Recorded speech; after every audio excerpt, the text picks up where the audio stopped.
mobil ini, maaf ya. Jadi mungkin agak goyang-goyang dikit ya, gitu ya. Oke, baik teman-teman. Kita besok akan melihat sampai sejauh mana peradilan ini bisa ditegakkan dalam kancah peradilan di Indonesia. Dan tentunya juga putusan besok ini menjadi menarik banyak perhatian para pihak, ya, terutama juga pengamat. Kira-kira hakim berani nggak mengambil putusan hukuman mati misalnya? Berani nggak? Terus kemudian kalau nggak berani, hukuman apa lagi yang kira-kira yang akan diputus oleh hakim? Nah, di dalam undang-undang, ya, terutama dalam KUHP, itu yang namanya hukuman itu berkaitan dengan masalah pembunuhan berencana, itu ada 3 kriteria hukuman. Ya.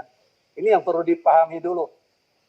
Apakah ini sudah dibahas? Saya juga nggak tahu. Ya. 1, berkaitan dengan masalah hukuman mati. Itu hukuman yang paling tinggi ya. Hukuman yang tidak ada lagi di atas hukuman itu. Dan apakah hukuman mati itu diatur dalam KUHP dalam pasal 10 ya. Dalam pasal 10 itu ada ancaman hukuman mati. Terus kemudian ancaman hukuman mati, ancaman apa lagi yang akan terjadi ya? Di dalam kitab undang hukum pidana berkaitan dengan pembunuhan berencana dan atau pembunuhan itu ada 3 tadi saya katakan ya, pembunuhan hukuman mati, terus kemudian juga seumur hidup, yang ketiga hukuman 20 tahun. Ini tiga persoalan ya. Nah, dari tiga kriteria ini besok yang akan diambil oleh hakim ini yang mana? Oleh majelis hakim. Ya, saya pesimis ya kalau sampai terjadi hukuman mati gitu ya. Saya pesimis sekali. Dan apalagi saya tahu ini ketua majelisnya ini saya tahu beliau siapa ya. Dan juga kayaknya track recordnya juga masih sangat sedikit gitu ya. Karena tiba-tiba jadi Wakapolres di Jakarta Selatan, itu juga saya juga nggak ngerti ya. Ya sekarang kan semua bisa terjadi. Nah, dengan keadaan-keadaan yang seperti ini, ya, kali kita masih berharap tuntutan jaksa seumur hidup, nah itu bisa diterapkan dalam putusan ini. Sudahlah, kita jangan bermimpi kepada hukuman mati, ya. Karena seperti yang saya katakan tadi, itu sangat impossible banget. Seperti yang dikatakan Pak Petrus, sidang aja maaf aja, kasus yang sedemikian besar ini seperti kayak dagelan aja gitu. Gak keseriusan, hakim juga kadang-kadang gak menguasai medan persoalan gitu ya. Terus kemudian juga sering cekakakan dan sebagainya gitu. Padahal kalau kita melihat soalan yang terjadi dalam persidangan itu menjadi pusat perhatian, bahkan bukan hanya di Jakarta, bahkan juga mungkin secara nasional dan internasional gitu. Nah, tentunya dalam kaitan ini ya harusnya itu ada keseriusan yang sangat-sangat baik, dan juga tentunya juga ketua majelis itu harus majelis pilihan. Ini kan ya saya ngerti juga gitu kan, karena kenapa? Kan yang namanya kasus pidana dalam juklak juknisnya di pengadilan itu kan dibagi 2. Kalau ketua pengadilan itu mengeluarkan penetapan berkaitan dengan kasus-kasus perdata. Tapi kalau kasus-kasus pidana kan yang memegang itu untuk menentukan siapa majelis dan ketua majelisnya itu biasanya wakil ketua. Dari situ aja kita bisa membaca. Kemudian apa sih sebetulnya kita berharap banget nih dari banyak orang yang saya juga dengar berkaitan dengan masalah kasus ini, itu berharap Ferdy Sambo dihukum mati. Gitu. Itu harapan semua orang. Ya, mungkin kita juga yang di webinar ini, itu 80% menginginkan agar Ferdy Sambo itu dihukum mati. Ya. Terus kenapa sampai seperti itu? Kalau saya lihat, kalau seandainya itu terjadi hukuman mati, ini masih sangat adil kok, masih sangat bijak, gitu ya. Karena tadi saya katakan tidak ada lagi hukuman yang lebih tinggi selain hukuman mati, gitu. Kecuali mungkin ada peraturan ya, begitu putus langsung didor. Nah itu mungkin lebih hebat lagi gitu kan. Karena sekarang kita lihat lagi juga, kalau seandainya terjadi hukuman mati, apa kemudian itu serta-merta bisa terjadi? Oh tidak. Ingat, masih ada banding, juga masih ada kasasi. Ingat juga bagi yang namanya terdakwa itu masih punya hak untuk mengajukan satu ya, apakah itu yang disebut dengan K ya, apakah meminta grasi kepada presiden ya, itu masih banyak banget peluang-peluang untuk dia bisa bebas. Seandainya besok kita mendengarkan apapun keputusan majelis hakim yang diketuai oleh Pak Wahyu, tentunya kita berharap harapannya adalah hukuman yang baik dan yang setimpal dengan perbuatannya, dan kemudian ini juga putusan jangan dimain-mainkan oleh pengadilan tinggi, oleh Mahkamah Agung, dan juga mungkin oleh lembaga PK gitu. Karena kadang-kadang kan apa yang dilakukan oleh pengadilan negeri tingkat bawah itu dihancurkan, dipupuskan oleh yang namanya Mahkamah Agung, oleh yang namanya pengadilan tinggi. Ini yang harus kita kawal gitu ya. Masih sangat jauh dan berat. Dan tentunya sekali lagi, tadi saya katakan kenapa dia wajib paling tinggi atau hukuman mati di dalam konteks ini. Ya. Satu, ini kan sudah direncanakan. Kalau kita melihat skenario yang sebenarnya, ini sudah direncanakan. Dan saya sangat tidak percaya sampai detik ini pembunuhan itu berkaitan dengan pelecehan. Saya sangat tidak percaya. Gitu. Karena setelah itu, buntutnya apa yang dikatakan oleh pengacara Joshua, itu kan terbukti. Bukan itu kok persoalannya. Ini ada duit, ada 303, ada narkoba. Itu yang menjadi persoalan. Dan di mana Joshua tahu itu persoalan. Gitu. Dan mungkin juga ini sudah terjadi keretakan antara pimpinan dengan bawahan. Yang di mana dia mungkin sewaktu-waktu itu bisa juga terjadi meledak. Dan mungkin juga ini bisa terkuak semuanya. Gitu. Dan kalau kita melihat pada perkara 303, itu kan di belakangnya bukan hanya seorang Ferdi Sambo dalam kaitan ini. Tapi juga ada bandar di sana. Ada kekuatan-kekuatan besar yang membackup masalah itu. Karena kenapa? Yang diminit itu uang besar kok. Dan kita juga kan tahu, belum lama ini isu beredar, ada uang 100T keluar dari salah satu bank, itu tanpa ada konfirmasi, tiba-tiba berpindah. Ini luar biasa gitu ya. Makanya dalam konteks ini, ya, kenapa itu seperti yang saya katakan terjadi, harus dilakukan hukuman mati. Karena tadi, ya, itu pelaku daripada pembunuhan dan rencana daripada pembunuhan, itu sudah diawali jauh hari, ya, rencana-rencana tersebut. Terus yang kedua, yang melakukan ini aparat penegak hukum. Ya, aparat penegak hukum, bukan orang biasa. Ferdi Sambo itu bukan hanya seorang perwira polisi, tapi dia jenderal polisi. Dan juga kedudukannya sangat strategis dan berkaitan juga menyangkut masalah hukum. Karena propam itu kan polisinya polisi. Gitu. Dan kalau dia melakukan ini suatu perbuatan yang sangat-sangat biadab menurut saya. Gitu. Ya. Barangkali dari saya cukup, teman-teman. Itu saran saya berharap besok ada hukuman yang terbaik, dan hukuman itu kalau memang terbaik kita harus kawal.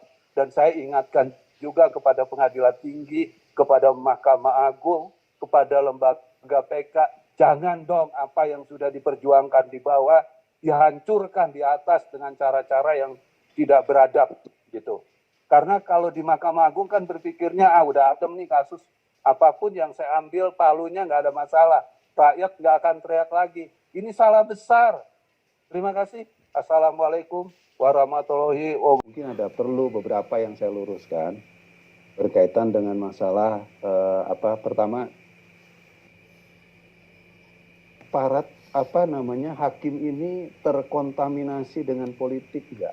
Ya, terutama hakim agung. Sekarang ya, kalau hakim di daerah kan hakim di bawah, pengadilan negeri, pengadilan tinggi, itu kan masih normal.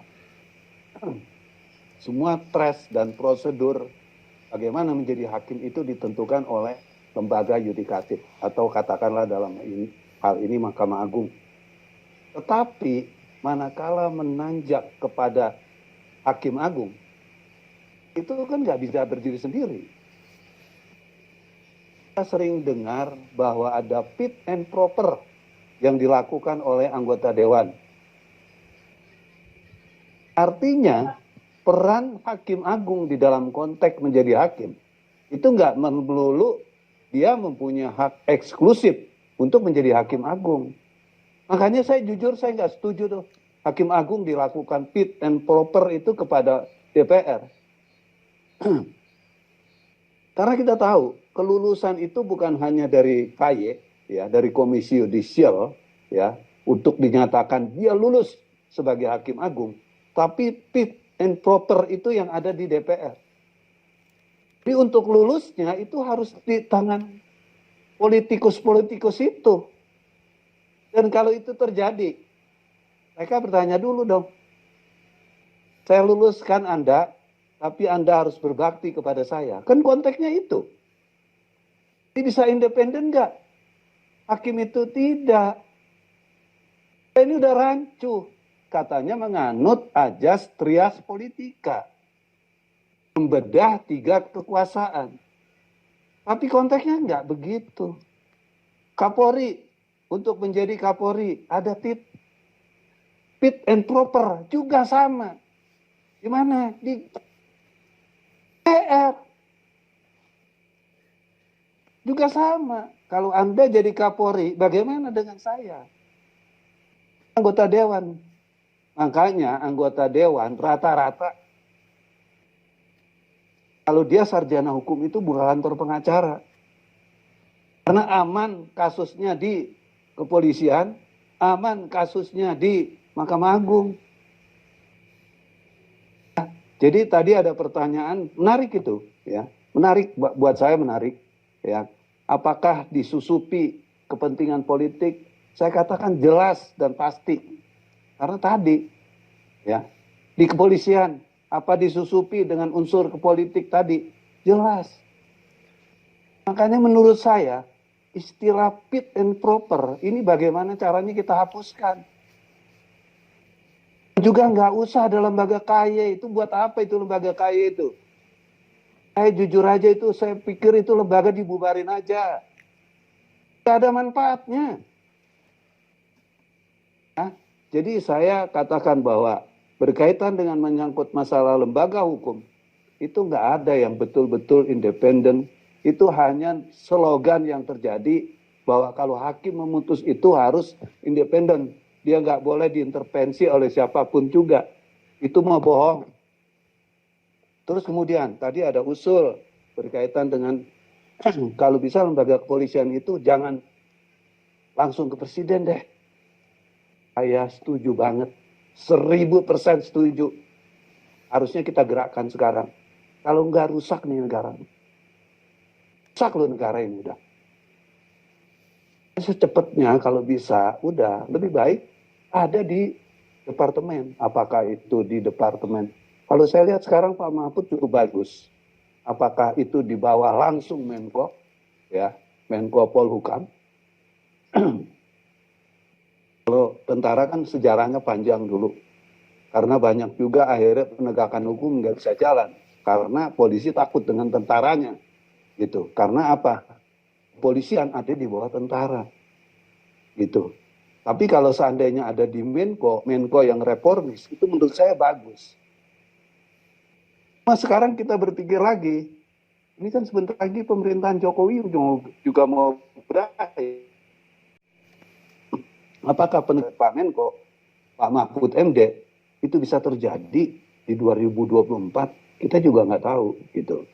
Ya, makanya menurut saya, bagaimana sekarang kita sebagai rakyat berpikir, jadi kalau fit and proper itu sebaiknya, baik di lembaga kepolisian maupun juga di Mahkamah Agung itu harusnya dihilangkan. KY juga nggak usah dilibat-libatkan.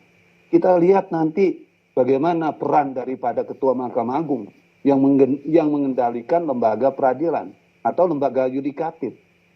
Barangkali dengan kita memberikan kepercayaan kepada penyelesaian seperti itu tanpa ada intervensi karena utang jasa, utang budi, hutang-hutang segala-gala hutang, ya itu akan terkikis gitu, ya. Itu. Terus kemudian tadi juga berkaitan dengan menyangkut masalah apa sih bedanya hukuman mati dengan hukuman seumur hidup? Di Indonesia itu nggak jelas, Pak. Karena kalau hukuman mati di luar negeri, begitu diponis, berapa lama itu ditembak, Pak. Itu namanya hukuman mati. Di Indonesia nggak ditembak-tembak. Gitu, ya. Jadi sama aja dia hukum seumuran hidup. Jadi cuman mengganti kata aja kok, ya. Seumur hidup dan hukuman mati. Terus apa bedanya sih hukuman mati dengan hukuman seumur hidup? Tadi saya udah bilang. Harusnya kalau di luar negeri yang namanya hukuman mati, orang begitu dijatuhin hukuman mati itu ada tenggang waktu. Kapan ya itu dilaksanakan, dieksekusi. Kan yang namanya sebuah putusan, sebuah produk putusan, itu kan endingnya itu kan dieksekusi. Nah, kita tahu nih, tempo hari berkaitan dengan narkoba, itu pernah ada loh hukuman mati. Dijalankan oleh presiden. Ya. Kita mungkin tahu Ferdi Budiman ya itu berkaitan dengan gembong yang namanya narkoba ya. Terus ada berapa lagi lah. Gus tahu lah itu ya. Iya, teman ngaji si kampung, Pak. Nah, reaksinya apa yang terjadi? Itu kan negatif. Sehingga presiden itu nggak berani lagi mengeksekusi yang lain. Gitu. Jadi jujur ya, saya mengatakan bahwa nanti kalau ada kata-kata hukuman mati, apa yang akan dieksekusi untuk kepentingan Verdi Sambo? Oke, nanti dia akan banding, dia akan kasasi, mungkin dia akan PK, ya. PK bisa dimungkinkan 2 kali dalam kasus pidana itu, apabila hakim yakin kan, sesuai dengan peraturannya seperti itu. Nah kalau seandainya nanti sampai PK itu ada hukuman mati buat Verdi Sambo, apa sih korelasinya untuk menjalankan sebuah eksekusi tadi? Saya mau bertanya nih, kalau itu nggak dieksekusi, ya sama juga aja Verdi Sambo, ya kan? Itu seperti hukuman seumur hidup. Nah sekarang apa hukuman seumur hidup? Mungkin juga kita mau beri pencerahan sedikit ya. Hukuman seumur hidup itu hukuman yang dijatuhkan kepada umur seseorang yang dijatuhkan pada waktu itu. Misal, kalau dia umur 25 tahun, seumur hidupnya itu ditambah dengan 25 tahun. Itu yang dinamakan hukuman seumur hidup. Kalau Verdi Sambo usianya sudah 45 tahun, ya, berarti dia di dalam penjara 90 tahun. Itu kalau tidak ada remisi, tidak ada masa potongan-potongan, ya. Sekarang kan senang pemerintah ini juga saya lihat senang memberikan keringanan-keringanan gitu ya. Itu persoalan gitu. Dan yang paling mengerikan lagi apa? KUHP yang baru ini ya, pemahaman hukuman mati itu tidak letterlek seperti yang terjadi di KUHP sekarang. Kalau yang nanti ya yang akan berlaku 3 tahun ke depan lagi, kalau itu diberlakukan, kan ada kata-kata hukuman mati harus ditunda. Karena kalau orang baik di dalam penjara, nanti ada keterangan dari LP atau dari lapas yang menyatakan dia berkelakuan baik, itu nggak boleh loh hukuman mati diterapkan kepada orang itu. Ini bahaya. Jadi menurut saya udahlah, daripada ini kita webinar, kira-kira itu yang saya bisa berikan gambaran, ya. Dan kita berharap negara ini, negara yang kaya raya ini, ya, dan di 2024 kita betul-betul menemukan pemimpin yang baik, yang bisa mengawal bukan hanya kepada masalah ekonomi, tapi juga masalah penegakan hukum. Terima kasih Gus, terima kasih semua. Saya tutup. Assalamualaikum. Statement, Pak. Oke, closing statement saya adalah apapun besok yang akan dijatuhkan terhadap hukuman Verdi Sambo, ya. Apakah seperti yang saya katakan tadi, itu hukuman mati, seumur hidup, maupun 20 tahun, ya, kita sikapi dalam bentuk kedewasaan. Kita berharap apa yang terjadi besok sesuai juga dengan kita katakanlah kalau hukuman mati barangkali seperti yang saya katakan tadi, itu cuma membingungkan alam pikiran orang saja gitu ya. Karena ujung-ujungnya nanti tidak ada action apapun berkaitan dengan kata-kata hukuman mati itu. Barangkali kalau diterapkan di seumur hidup aja, itu kita udah bersyukur. Karena kalau hukuman seumur hidup berarti sesuai dengan tuntutan jaksa. Tetapi kalau seandainya memang misalnya besok hukuman mati, ya kita juga harus terima. Kita harus terima itu sebagai action. Ketua pengadilan, Ketua Majelis Hakim mengapresiasi semangat dari masyarakat luas bahwa ada keinginan untuk Ferdy Sambo dihukum mati. Terima kasih.